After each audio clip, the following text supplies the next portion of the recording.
Selamat siang Bu Herena, perkenalkan nama saya Elena Berada Talisandra dengan NIM 244003890 dari kelas LA41.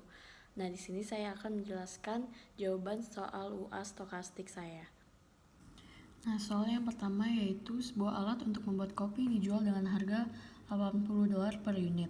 Waktu hidup alat dalam tahun adalah random variable dengan PDF Ft sama dengan T kuadrat per 21 dengan batasan 1 kurang dari T kurang dari 4. Nah, di sini ada dua pertanyaan. Yang pertama itu sebuah kafe menggunakan alat tersebut dan akan menggantinya jika rusak. Tentukan biaya tahunan jangka panjang. Nah, di sini saya akan menjawab terlebih dahulu untuk yang soal nomor A. Nah, untuk mencari biaya tahunan jangka panjang itu kita menggunakan rumus mu. Kenapa menggunakan rumus mu? Karena untuk mencari renew rate itu kita menggunakan rumus 1 per mu. Jadi di sini mu-nya itu adalah integral 0 sampai T hingga T kali Ft dt. Nah, di sini itu batasannya kita sudah tahu yaitu tadi 1 sampai 4. Nah, tinggal dikali T kali Ft-nya itu T kuadrat per 21 dt. Nah, di sini 21-nya bisa kita keluarin, jadi 1 per 21 dengan batasan 1 sampai 4. Nah, ini tinggal dikali T pangkat 3 dt. Jadinya kita kali 1 per 21 dikali T pangkat 4 per 4 dengan batasan 1 sampai 4. Nah, bawahnya itu tinggal dimasukin aja T pangkat 4 dengan batasannya 4 pertama, berarti 4 per 4 pangkat 4 per 4 dikurang 1 per 4. Nah, hasilnya adalah 3,036. Jadi masa hidup mesin kopinya itu sebesar 3,036. Maka mesin alat pembuat kopi itu harus diganti setiap 3,036 tahun. Selanjutnya, untuk renewal rate-nya itu kan tadi menggunakan rumus 1 per mu. Nah, tadi mu-nya sudah diketahui yaitu 3,036. Jadi renewal rate-nya adalah 0,329 per tahun. Selanjutnya, untuk biaya jangka panjangnya itu kita tinggal kalikan renewal rate-nya dikali harga per unitnya, yaitu menjadi $26,32 per tahun. Nah, jadi biaya yang perlu dikeluarkan per tahunnya yaitu sebesar $26,32. Nah, untuk yang selanjutnya, soal yang B, itu diketahui bahwa pabrikan menawarkan kebijakan untuk perawatan alat dengan membayar $10 per tahun. Pabrikan akan mengganti gratis alat yang rusak sebelum 3 tahun pertama. Di sini diketahui. Tetapi jika alatnya rusak setelah 3 tahun, maka kafe yang harus membeli baru dengan harga penuh. Apakah kontrak perawatan alat tersebut akan menguntungkan? Di sini kita tadi mengetahui bahwa mengganti alat rusak sebelum 3 tahun itu dengan kontraknya itu $10 per tahun. Nah, kalau setelah 3 tahun berarti menjadi $80 per tahun. Di sini kita menggunakan rumus long run cost rate yaitu SC per ET. Di mana 30-nya itu mengganti alat rusak sebelum 3 tahunnya itu 10 per tahun, jadinya 30 dengan rumus FTDT ditambah 80 itu setelah 3 tahun. Nah, di sini batasannya itu 1 sampai 3 karena sebelum 3 tahun, dan di sini 3 sampai 4 karena 1 tahun setelah kontrak berakhir. Nah, di sini juga FTDT ditambah FTDT-nya yang batasan 3 sampai 4. Nah, di sini tinggal kita hitung saja, diintegralkan sehingga mendapatkan 30 kali T pangkat 3 per 21 dengan batasannya 1 per 3 tambah 80 kali T pangkat 3 per 21 batasannya 3 sampai 4 per, di bawahnya juga sama, di sini dikali dengan DT, terus habis itu menjadi T pangkat 4 per 84 dengan batasan 1 sampai 3 ditambah T pangkat 3 per 21 dengan batasan 3 sampai 4. Nah, sehingga menghasilkan 21,871. Jadi kontrak perawatan alat tersebut menguntungkan karena menjadi lebih murah biayanya. Nah, selanjutnya yaitu soal nomor 2. Di sebuah bank, pelanggan yang datang antri dalam satu baris di depan teller dan dilayani dengan cara first come first serve oleh teller yang tersedia. Nah, misalkan kedatangan pelanggan variabel acak ID eksponensial dengan rate 10 per jam dan waktu layanan teller mengikuti proses patient dengan rata-rata 5 menit.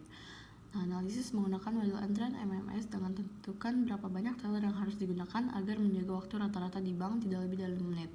Nah, ini ditentukan untuk berapa teller yang harus digunakan untuk waktu rata-rata di banknya itu nggak lebih dari 5 menit. Nah, ini juga diketahui bahwa lambdanya itu adalah 10 per jam dengan mu-nya itu 5 menit atau 12 orang per jam. Nah, di sini kita asumsikan dulu C-nya itu 1 teller dengan rumus P0 yaitu probabilitas tidak adanya pelanggan dalam sistem. Itu adalah 1 per n faktorial kali lambda per mu pangkat n tambah 1 per c faktorial kali lambda per mu pangkat c dan c kali mu per c kali mu kurang lambda. Di sini kita tinggal masukin aja karena n-nya itu adalah 0 dan lambdanya itu 10, mu-nya itu 12. Jadi kita masukin sehingga mendapatkan P0 itu adalah 1 per 6. Dan selanjutnya itu kita mencari rumus L yang bisa digunakan untuk rata-rata pelanggan dalam sistemnya. Di sini kita masukkan rumusnya itu lambda kali mu kali lambda per mu pangkat c per c-1 faktorial c kali mu kurang lambda pangkat 2 dikali P0 nya yang sudah kita dapetin tambah lambda per mu. Nah, ini tinggal kita masukin aja rumus-rumusnya yang tadi sudah kita ketahui dan P0 nya juga 1 per 6 sehingga kita mendapatkan LS nya itu adalah 5. Nah, setelah mendapatkan LS nya kita menggunakan WS untuk mengetahui rata-rata waktu pelanggan dalam sistemnya, yaitu menggunakan rumus LS per lambda. LS nya tadi adalah 5, lambdanya yang sudah kita ketahui yaitu 10, jadinya 0,5 jam atau setara dengan 30 menit. Nah, karena 30 menit itu sudah melebihi batas waktu, maka kita coba asumsikan yang kedua yaitu tellernya 2 teller. Di sini sama rumusnya dengan yang rumus yang pertama, hanya bedanya yaitu di c faktorialnya diganti menjadi 2 teller sehingga menghasilkan 7 per 17. Setelah mengetahui, kita juga menghitung LS dan juga WS juga seperti yang tadi, yaitu LS kita mendapatkan sebanyak 1,008 dan WS yaitu 0,1008 jam atau setara dengan 6,050 menit. Nah, ini juga masih melebihi batas waktu yang ditentukan, maka kita asumsikan lagi tellernya menjadi 3 teller. Nah, di sini juga kita rubah faktorialnya, c faktorialnya menjadi 3 sehingga kita dapatkan sebesar 156,361 untuk P0-nya dan LS-nya sebesar 0,855 dan WS-nya yaitu 0,085 jam atau setara dengan 5,133 menit. Nah, ini sudah mendapatkan angka 5, tetapi angka 5 itu sudah melebihi batas waktu sehingga kita asumsikan menjadi 4 teller.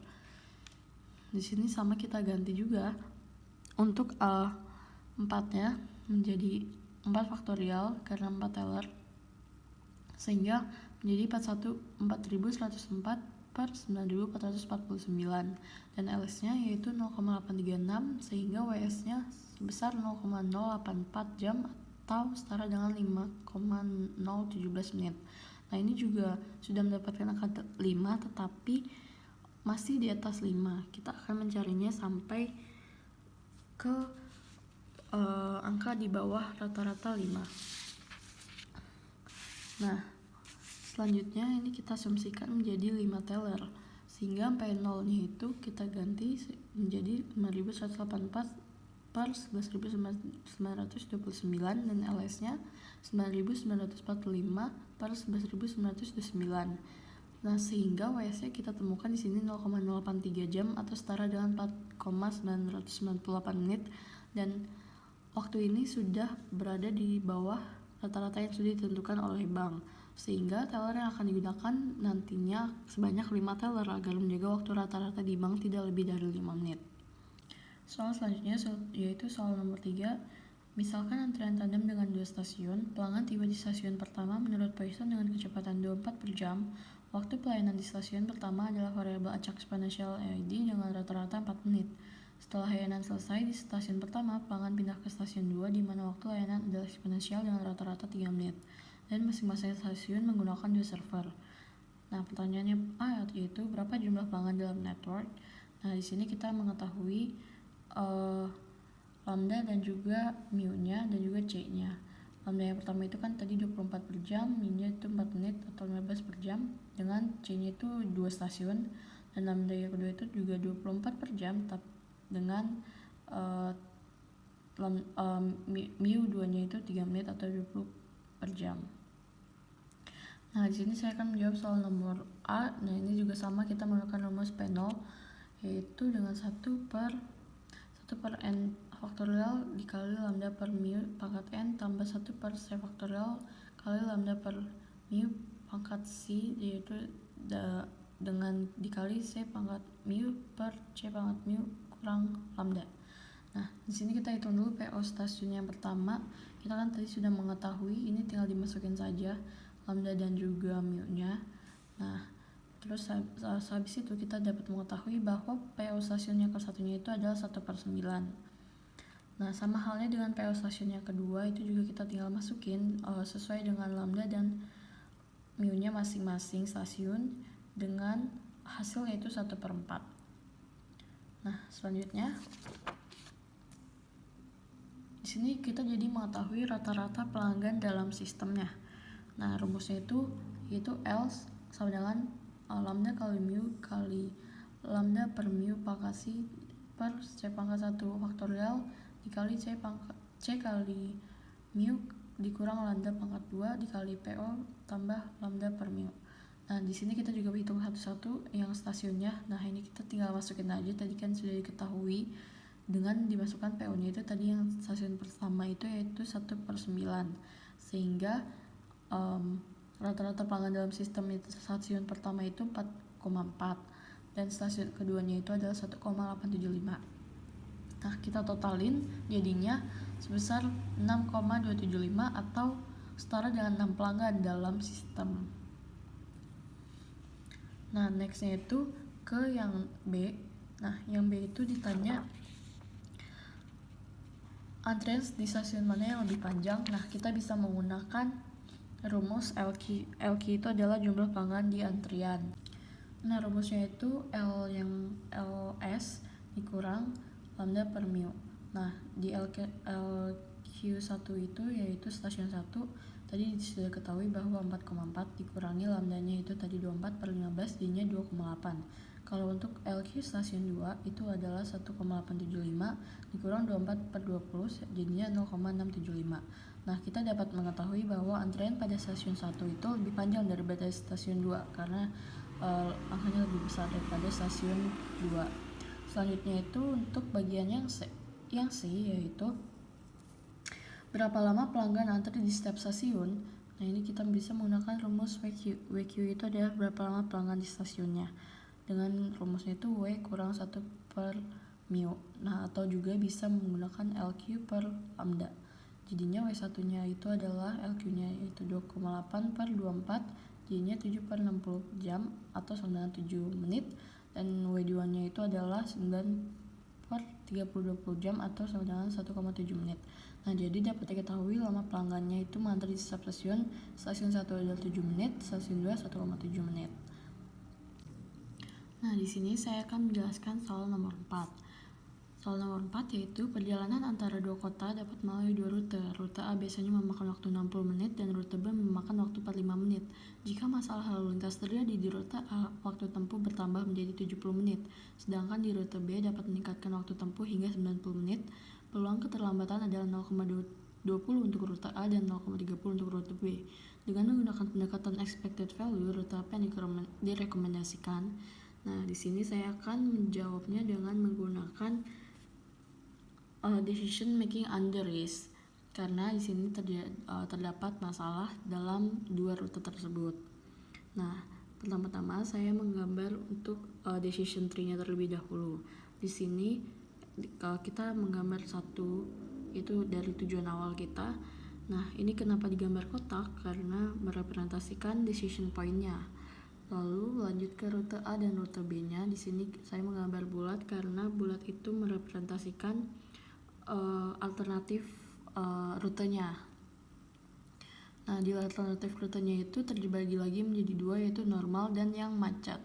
Macet ini yang terjadi masalah. Nah, di sini dapat diketahui bahwa